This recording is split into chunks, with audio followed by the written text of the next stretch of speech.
할렐루야. 우리 앞뒤자분들과 인사합니다. 보고 싶었습니다.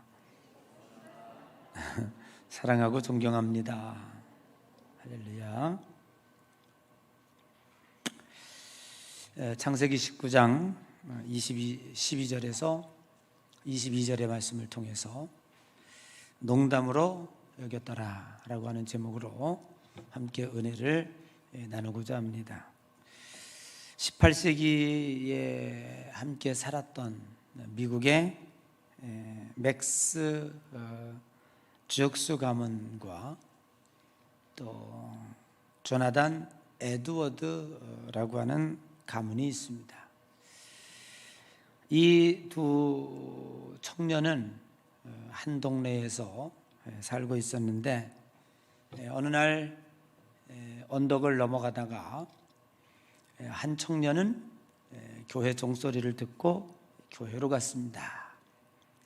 그런데 다른 한 청년은 화려한 불빛을 따라 세상으로 내려갔습니다. 훗날에 이 두 가문의 그 후손들을 비교해 보았습니다.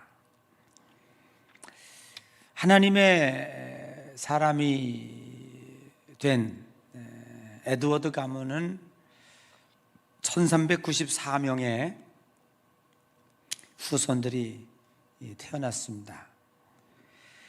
그 중에 13명의 대학교 총장이 나왔고 65명의 교수, 3명의 연방 상원의원, 3명의 주지사, 30명의 판사, 102명의 변호사, 56명의 의사, 175명의 군대 장교, 100명의 선교사, 그리고 1명의 미국 재무부 감사관, 그리고 1명의 부통령을 만들어냈습니다. 이제 세상으로 갔던 무신론자 맥스의 가문 560명의 후손을 보았습니다. 그 중에 150명이 범죄자였고 100명이 알코올 중독자였고 3분의 1은 정신병을 앓고 있었고 7명이 살인범이었고 301명이 거지였고 절반이 문맹자였더라. 무엇이 이렇게 그의 후손을 다르게 만들었습니까? 한 사람의 영적 가장이 바로 설 때에 그 가문에 어떤 영향력을 끼치는지에 대해서 분명하게 우리들에게 증명해주고 있는 사건이 아닌가 그렇게 여겨집니다. 여러분, 한 사람이 저주의 계보를 끊고 믿음의 가문을 세워감이 100년, 200년 후에 여러분의 가문도 이렇게 엄청난 변화와 차이가 있을 것이라고 하는 것을 기대하시고 제발 믿음 생활 잘 하시기를 바랍니다. 하늘의 밀알이 땅에 떨어져 죽으면 많은 열매를 맺는다고 했습니다. 여러분의 후손들을 위해서 할 수 있는 가장 중요한 선물은 여러분 자신들이 믿음 생활을 잘 하는 것입니다. 이제 아브라함은 더 이상 하나님과 협상할, 그리고 하나님께 중보 기도해야 할 명분이 없습니다. 소돔과 고모라 성에 의인 한 명이라도 존재했다면 아브라함은 그것 가지고도 하나님과 중보기도 했을 것입니다. 아브라함의 중보 기도는 중단됐지만 하나님께서는 아브라함의 깊은 뜻을 분명히 알고 계셨습니다. 하나님은 우리가 드리는 기도의 내용, 그 진위보다도 그 기도 속에 담겨 있는 속마음을 더욱더 깊이 헤아리고 계시는 분이십니다. 중보 기도는 위대한 능력과 응답을 가져옵니다. 내가 나를 위해서 기도하는 것도 하나님께서 중하게 들어주시건만 남을 위해서 중보 기도하는 기도가 어찌 중요하게 하나님께서 여기시지 않겠는가라는 것입니다. 그러므로 중보 기도는 파괴력 있는 축복의 도구입니다. 중보 기도는 매우 능력이 있습니다. 오늘 여러분 자신들도 우리를 위해서 기도하는 것도 중요하지만 가족을 위해서 그리고 이웃을 위해서 여러분들이 기도해야 할 주변의 대상들을 위해서 진심으로 중보 기도할 때 하나님께서 깊이 응답해 주실 줄로 믿습니다. 소돔과 고모라를 멸하시기 전에 하나님께서는 두 천사를 소돔과 고모라에 보내십니다. 마침 소돔 성문에 앉아있던 롯이 천사를 영접하게 됩니다. 집으로 모시고 들어가서 발을 씻기고 무교병을 구워서 극진히 대접을 합니다. 그런데 그때 당시 사람들이 얼마나 타락했는지 아름다운 천사가 롯의 집에 들어가자마자 떼거지로 몰려왔습니다. 그리고 대문을 두드리며 그들을 이끌어내라. 우리가 그들을 상관하리라. 그러면서 소리를 지르고 아우성을 쳤습니다. 그도 그럴 것이 오늘 이 두 천사는 완전한 사람의 모습으로 소돔과 고모라에 왔기 때문에 그들의 수려하고 그들의 아름다운 용모는 이들을 대문 앞으로 끌어들이기에 충분했고 금방 주위 사람들에게 눈에 띄게 되었습니다. 사람들이 몰려와서 롯의 대문을 두드리며 그들을 우리에게 이끌어내라. 우리가 상관하리라 하는 이 상관하다라고 하는 말은 히브리 말로 야다라는 말입니다. 오늘 이 야다라고 하는 말의 뜻은 경험하여 상대방을 알다 라고 하는 뜻을 가지고 있는데 이때 당시에 야다가 쓰여진 의미는 성교를 통해서 즉 동성애를 가리키는 완곡어로 그때 당시에 쓰여졌다는 것입니다. 그래서 오늘날 영어에 남색하다, 동성연애하다 라고 하는 단어가 소돔이입니다. 그만큼 소돔과 고모라에 동성연애가 팽배해 있었다라는 것입니다. 우리나라도 요즘 동성연애 문제 때문에 국회에 핫 이슈가 되어 있고, 그것을 인정하느냐 안 하느냐라는 것 때문에 설왕설래합니다. 우리 기독교인들이 적극적으로 반대함으로 지금 입법화는 되어 있지 않지만, 차별금지법이라고 하는 것 속에 슬며시 감추어져서 이것이 통과되는 날, 이제 앞으로 우리나라도 동성연애가 법적으로 합법화되고, 남자가 남자끼리 결혼식을 올리고 호적에 등록을 하면 가족으로 인정을 해야 하는 그러한 때가 다가올 수도 있다고 하는 거예요.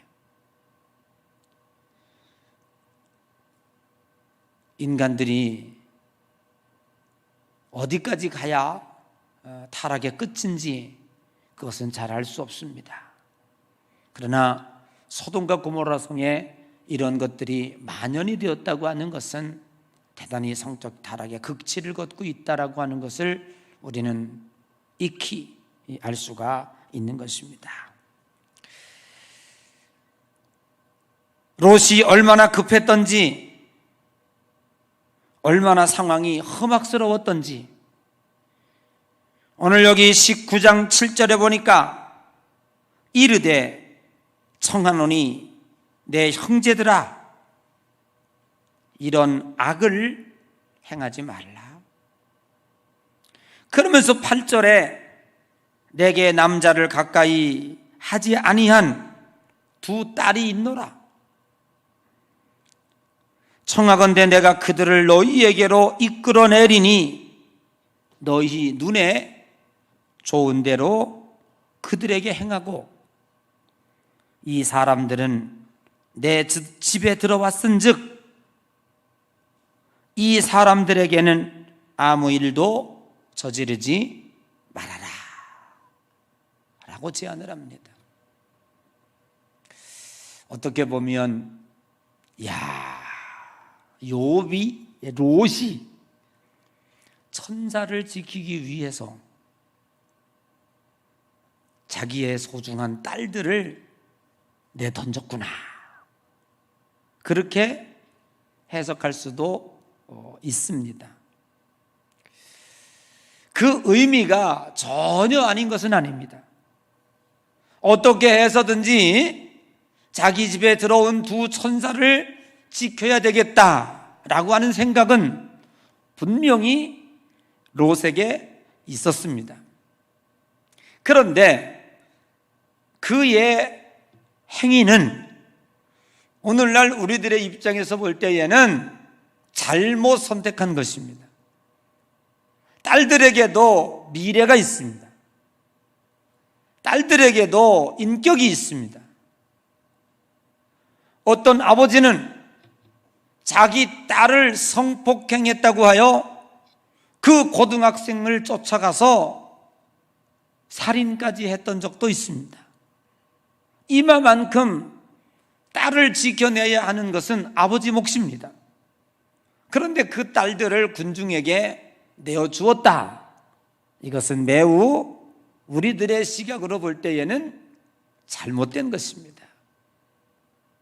그런데 성경은 지금 우리들의 시각으로 2000년 전, 최소 2000년 전, 그리고 4500년 전에 쓰여진 것입니다. 우리가 그때 사건을 지금의 눈으로 보아서는 결코 안 된다고 하는 거예요. 그때는 그때의 문화가 있고 그때의 시각이 있다는 거예요. 제가 그저께군요, 이사회를 가가지고 이제 그 CBS 이사 한 사람을 통해서 책을 하나 받았는데, 그 첫 챕터를 읽다가 보니까 그런 내용이 나와요. 2000년 전에 쓰여진 성경을 오늘 우리들의 눈으로 바라보는 때 얼마나 많은 착각을 일으키는가. 그 단적인 예로 신윤복의 단어도를 그림을 그 책에다 실어 놓았습니다. 그리고 이렇게 얘기합니다. 사람들 손에 부채가 많이 들려 있다는 거예요. 근데 사람들은 그 그림 보면서 이야, 신윤복 화가가 살던 시대에는 몹시 더웠나 보다. 왜냐하면 사람들 손에 전부 저렇게 부채가 들려 있으니 라고 얘기한다는 거예요. 근데 그게 얼마나 틀린 거냐 하면 그때 당시의 문화에 5월 5일이 단오인데 음력으로 6월 초잖아요. 그때는 뭐 좀 더위가 오긴 하지만 그렇게 부채를 들 정도 더위는 아니잖아요. 모내기 할 때니까. 그런데 5월 5일 단오를 맞이하면 윗사람들이 청년들에게 올해에는 건강하게 땀 흘리지 말고 더위를 잘 이겨내라는 쪼로 부채를 선물을 했다는 거예요. 그러니까 청년들은 이 선물이, 자기가 받은 선물이 너무너무 귀하다고 자랑하고 싶어가지고 단오날만 되면 다 들고 나와가지고 이렇게 부채를 들고 있다는 거죠.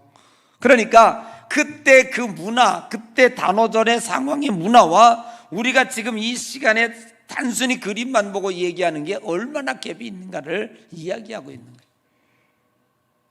이야기하는 즉슨 롯이 천사를 지켜내기 위해서 생명 같은 딸을 군중에게 내줄 정도의 신앙을 가졌다면이야 얼마나 좋겠습니까?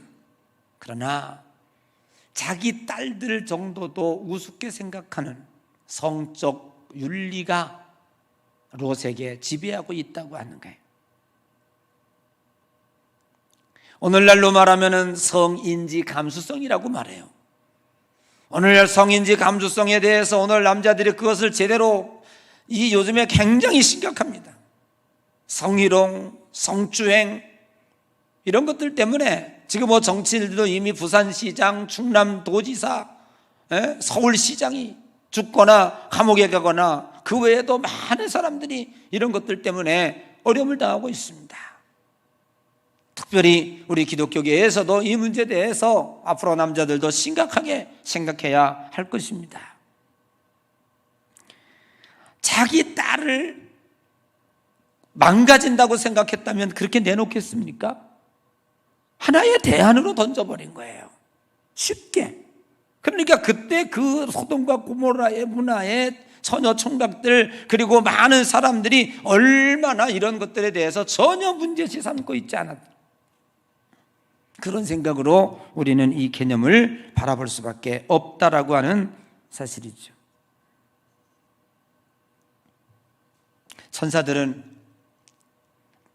롯에게 속히 가족을 모아서 이 성을 떠나가라고 재촉을 합니다.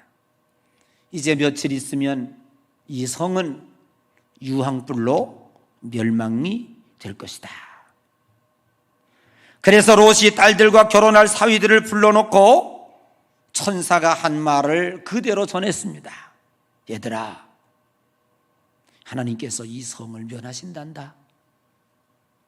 이제 조금 있으면 유황불로 하늘에 심판을 내리신단다. 우리 이 성을 떠나자. 그렇게 이야기를 했습니다. 그랬더니 오늘 성경에 뭐라고 기록하고 있습니까? 사위들이 장인의 말을 농담으로 여겼더라. 여기 농담으로 여겼다라고 하는 히브리 언어는 차하크라고 하는 단어예요. 이 차하크라고 하는 단어는 그냥 쉽게 그냥 조크한다 이런 게 아니라 비웃다, 희롱하다 그런 뜻을 가지고 있습니다.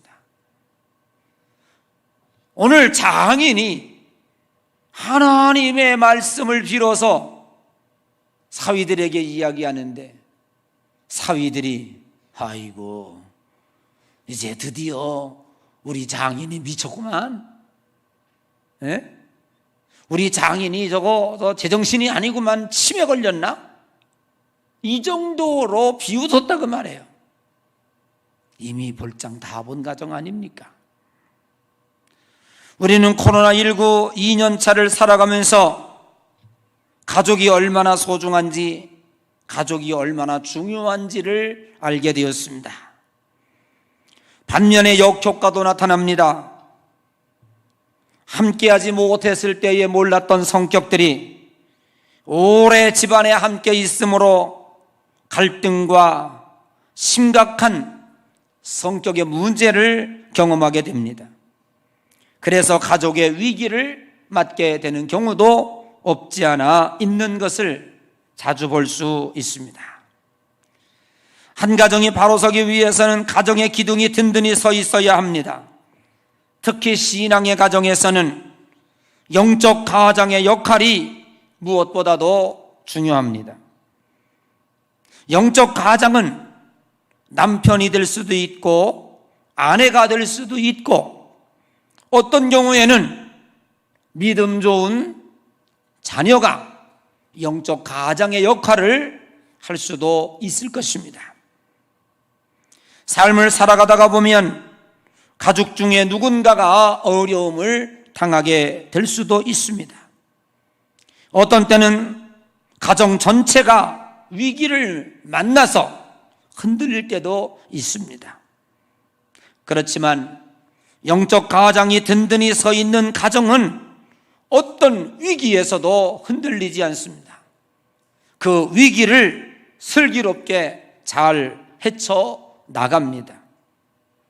2000년 동안 나라 없이 전 세계를 유리하던 유태인의 가정이 그 아름다움과 가정의 명맥을 유지할 수 있었던 것은 영적 가장의 전승과 계승으로 아름답게 유지되었기 때문입니다.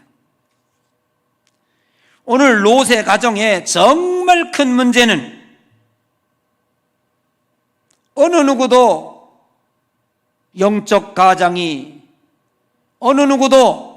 영적 가장의 역할을 하고 있지 못하다고 하는 것입니다.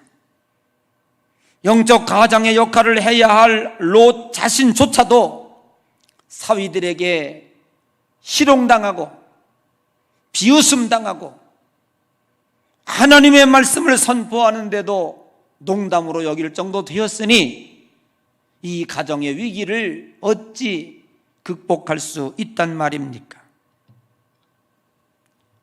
정말로 하나님을 믿는 사람이라고는 하지만 무늬만 크리스찬입니다. 하나님을 믿는 사람이라고 하지만 명목적 신자에 불과했던 것입니다. 그러므로 오늘 우리는 롯의 영적 문제가 무엇인지를 몇 가지 고찰해 보면서 오늘 은혜를 받고자 하는 것입니다. 그 중에 첫 번째는 롯은 이미 세속적 가치에 점령을 당해버리고 말았다고 하는 것입니다.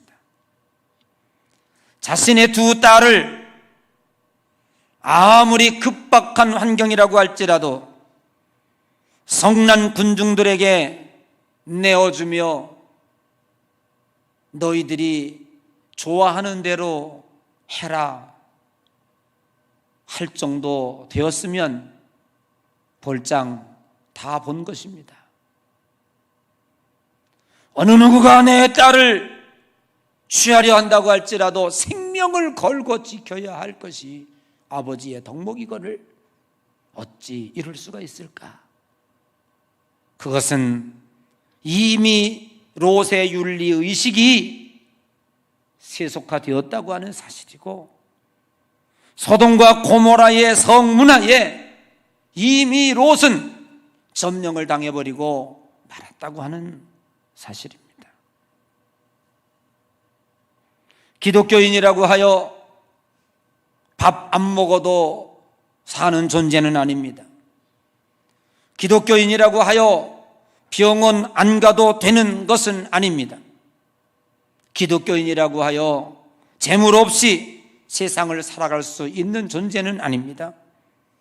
우리는 자주 세속화라는 말을 씁니다.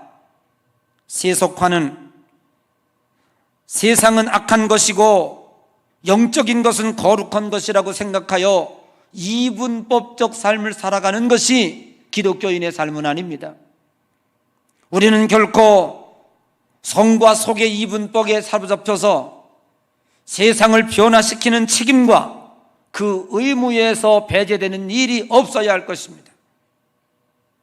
세상으로 들어가지 아니하면, 세상 사람들과 함께하지 아니하면 그들조차 변화시킬 수가 없습니다.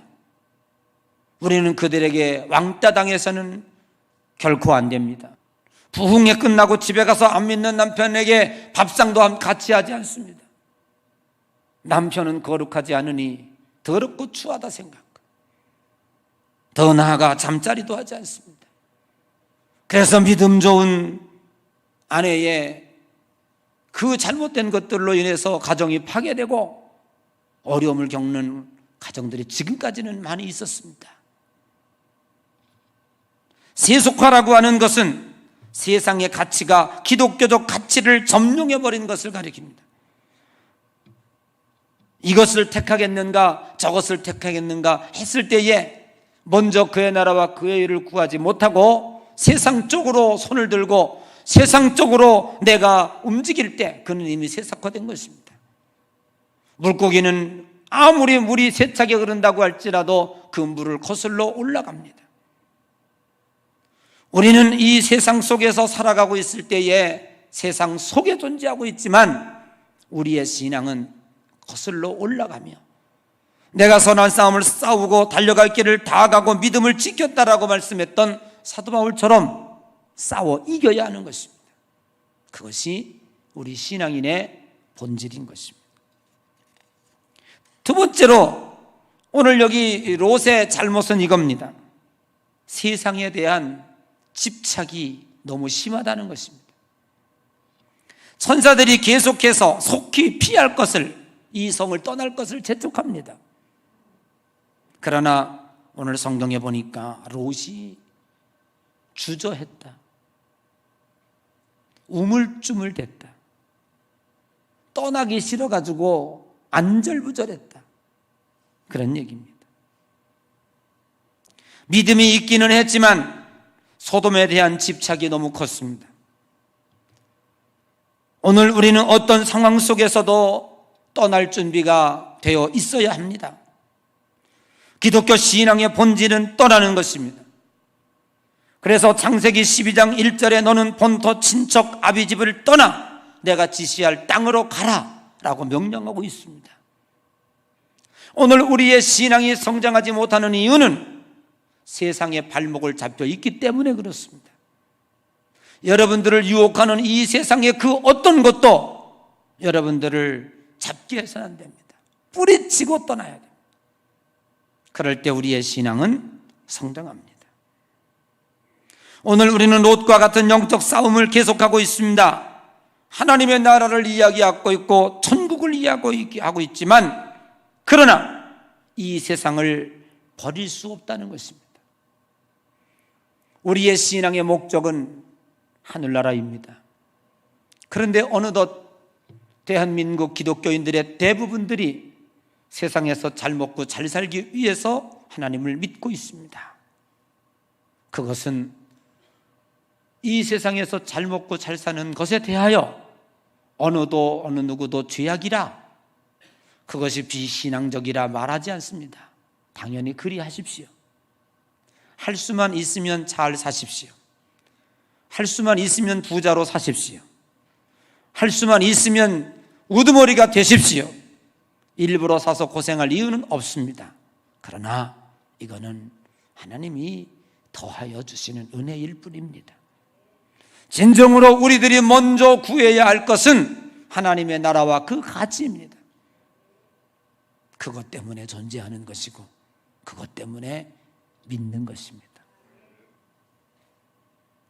그래서 사도 바울은 그리스도의 가치를 위하여 모든 것을 배설물처럼 버렸다라고 고백하고 있습니다. 사랑하는 성도 여러분, 아무 때나도 천국으로 이사할 준비 잘 하시기를 바랍니다. 아무 때라도 아무개야, 이제 밥 숟가락 놔야지. 그러면 하나님 준비하고 있었어요. 아멘. 받아들이겠습니다. 할 수 있어야 한다 이 말이에요. 제가 65세의 터닝 포인트, 인생의 변곡점을 넘어가고 있습니다. 여기에서 느끼는 것은 인생은 영원하지 않다는 것이고, 두 번째는 그에 걸어가는 것들이 허무하다는 것입니다. 인생은 풀과 같고 그의 영광은 풀의 꽃과 같이 헛되며, 전도서 기자가 얘기했던 것처럼 헛되고 헛되니 헛되고 헛되며 모든 것이 헛되다는 사실에 결론에 직면할 수밖에 없습니다.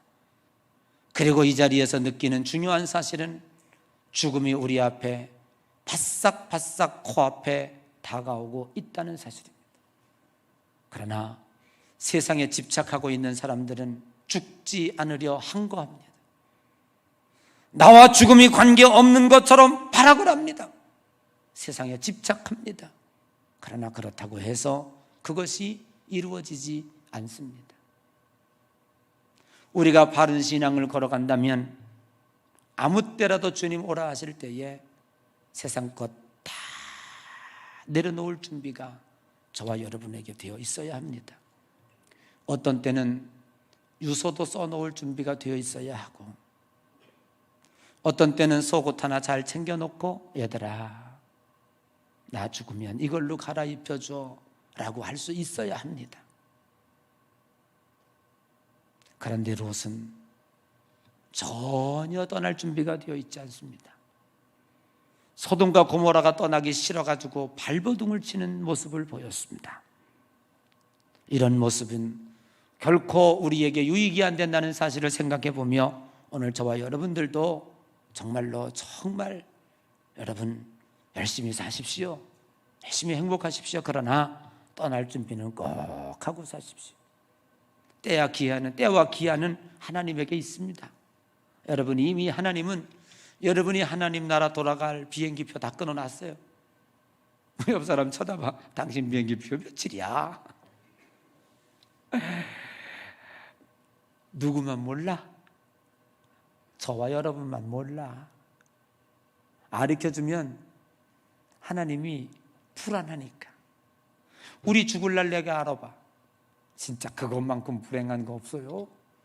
하나님이 우리에게 준 선물 중에 가장 중요한 선물이 뭔지 알아요? 난 두 가지라고 생각해요. 첫째는 망각한다는 거, 잊는다는 게 진짜 선물이에요. 그러니까 여러분, 이게 나이 먹어서 자꾸 뭘 잊어버리잖아요. 아이고 내가 치매인가 그러지 말어. 그거 굉장히 좋은 거예요. 두 번째는 뭔지 알아요? 야, 난 이거 진짜 안 하는 게 감사해요. 내가 죽을 날을 내가 모른다는 거예요. 내가 죽을 날을 알면은요, 이거 정상적인 생활을 못 합니다. 하나님이 그걸 모르게 하는데, 그런데요, 이미 티켓팅은 완료가 됐어요. 걱정하지 말고 주님이 오라 하면 그냥 천국 가는 비행기 얼른 올라타요. 누구만 탈 수 있느냐? 준비된 자만 탈 수 있어요. 준비된 자만이 기쁨으로 올라탈 수 있어요. 여러분, 천국에서 어떻게 보일까? 잘 준비하세요. 금으로 은으로 보석으로 집을 지어서 부끄러운 구원 받지 말고 그 공력이 인정받아 큰 상급 받는 우리 예양의 성도들 되시기를 주님의 이름으로 간절히 축복합니다. 나는 우리 한국 기독교인들이 이 죽음의 신앙으로 거듭났으면 좋겠어요. 뭐가 그렇게 세상에 매력이 있다고? 이 바이러스 하나 이기지 못해가지고 그냥 맨날 주사 맞고 뭐 부스터샷을 해야 뭐하냐. 뭐 어떤 사람은요, 아이고 난 옆에 이거 주사 맞고 그냥 고통당하는 사람, 어떤 사람은 죽기도 하고 그냥 막 몸이 새빨갛게 두드러기 나는 사람도 있고, 와 별게 다 있더만. 그래도 백신이 맞는 게 더 유익하다고 해가지고 몇몇 사람 죽는 거 뭐 무시하고 다 맞고 있잖아요.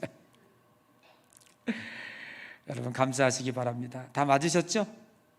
40%가 완료됐다니까 우리 교인들도 뭐 많이 맞으셨을 거예요. 세 번째 생각할 중요한 아젠다가 있습니다. 그게 뭐냐면 롯은요, 영적 가장으로서 정말 가정에 영향력을 끼쳐야 되는데 전혀 어른으로서, 영적인 지도자로서, 영적인 가장으로서 자녀들에게 영향력을 끼치지 못하는 존재가 됐다는 거예요. 이건 큰 문제입니다. 여러분, 그리스도인의 정체성은 너희는 빛이요 소금이라고 말씀하고 있습니다. 소금과 빛은 자신들을 위해 존재하고 있지 않습니다. 자신을 희생해서 남을 유익하게 하는 것이 소금과 빛입니다. 이것이 소금과 빛의 선한 영향력입니다.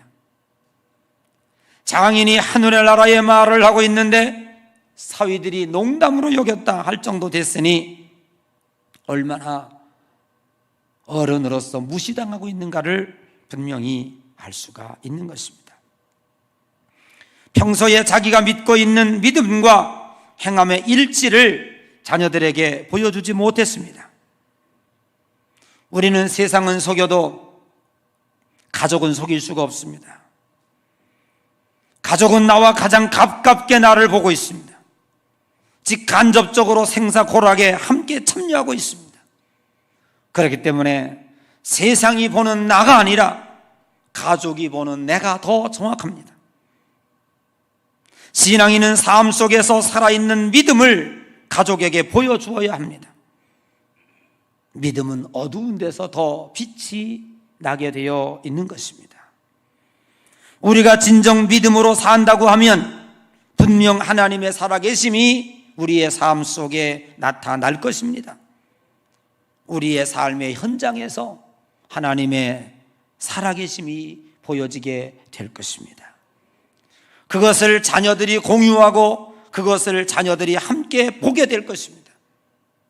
그래서 아버지의 말이 권위가 있고 어머니의 말이 권위가 있는 것입니다. 사랑하는 성도 여러분, 여러분의 영적 영향력은 얼마나 됩니까? 오늘 자식을 모아놓고 하나님의 나라의 말씀을 전파하고 있는데 속으로 뒤에서 자식들이 너나 잘하세요, 엄마 아빠나 잘하세요 라고 비웃는다면 과연 그 가문에는 무슨 희망이 있을까요? 우리는 경각심을 가지고 진실하게 신앙생활을 해야 할 것입니다. 누구보다도 가족 앞에서 말입니다. 세상의 모든 사람들이 다 손가락질을 한다고 할지라도 우리 엄마 아빠가 믿는 하나님은 진짜 신이에요. 나도 그래서 그 하나님을 믿고 따를 거야. 그 정도의 결심이 있어야 할 줄로 믿습니다. 조금 힘들더라도 내 신앙과 내 믿음을 가족이 보고 있다고 하는 생각을 하면서 수백 년, 수천 년의 믿음의 가정을 이어가야 된다라고 하는 영적 가장의 책임이 나에게 있다고 하는 사실을 생각해 보면서 여러분의 믿음을 바로 세워갈 수 있는 우리 향의 모든 성도들 되시기를 주님의 이름으로 간절히 축원합니다. 기도하겠습니다.